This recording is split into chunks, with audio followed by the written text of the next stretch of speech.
میازم کے حوالے سے بات ہو رہی ہے اور ڈاکٹر اعجاز علی نے جو سوال پوچھا تھا اسی سلسلے کا پارٹ 2 ابھی آپ کی خدمت میں حاضر ہے۔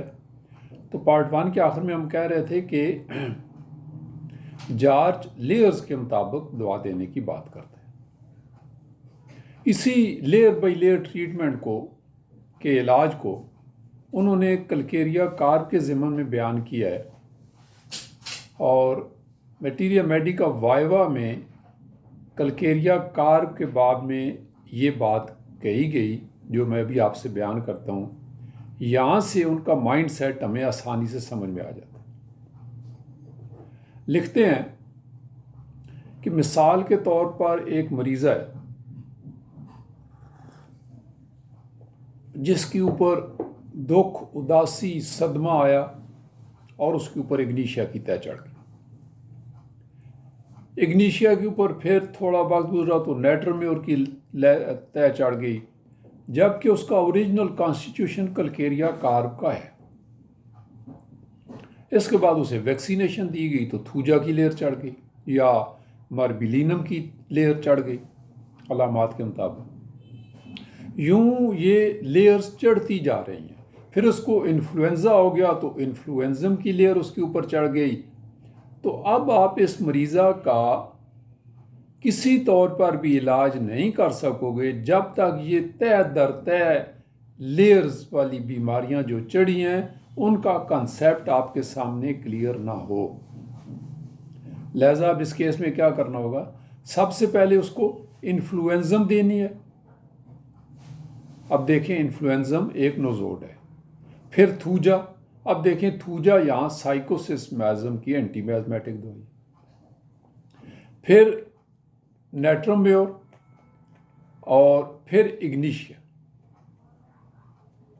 اگر یہ درست طور پر دی جائے گی تو فائنلی آپ اس کو کلکیریا کارپ دیں گے۔ تو جاج کہتا ہے کہ یہ محض میری بیان کردہ تھیوری کے مطابق آپ نے نہیں دینا، بلکہ مریض کی جو علامات ہیں وہ اسی طرح واپس آنی چاہیے ان دعاؤں کے حساب سے، اور واپس آئیں گی، اور آپ اسے ریورس آرڈر میں یہ دعائیں دیتے چلے جائیں گے جس کا بھی ہم نے ذکر کیا ہے۔ لہذا یہ میرا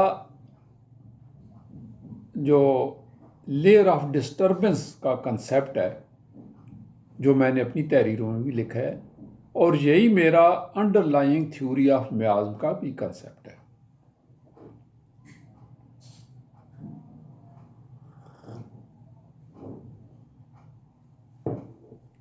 دوستو اب آگے ہم میٹیریا میڈیکا وائوا میں کارسینوسن کے چیپٹر میں چلے جاتے ہیں۔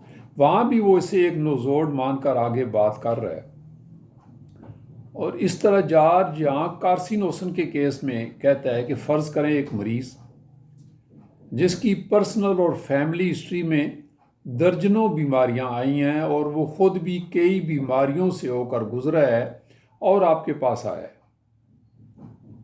اور جیسا اس نے لکھا کہ مثال کے طور پر ڈائبٹیز ہے، استھما ہے، ٹیوبرکلوسس ہے، پیرینیشیس انیمیا ہے، نظام کے مسائل ہیں، السر ویکسینیشن، السر ویکسینیشن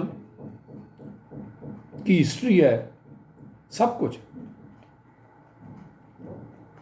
کینٹ بھی یہی کہتا ہے کہ آپ نے ان بیماریوں کے اتنے سارے پیتھالوجی کے نام دے کر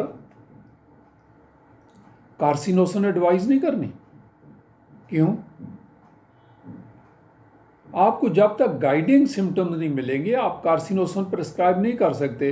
اور کینٹ بھی اسی طرح لکھتا ہے، کینٹ نے بارہ اپنے لیکچر میں لکھا ہے، no matter what is the name of disease if the symptoms agri.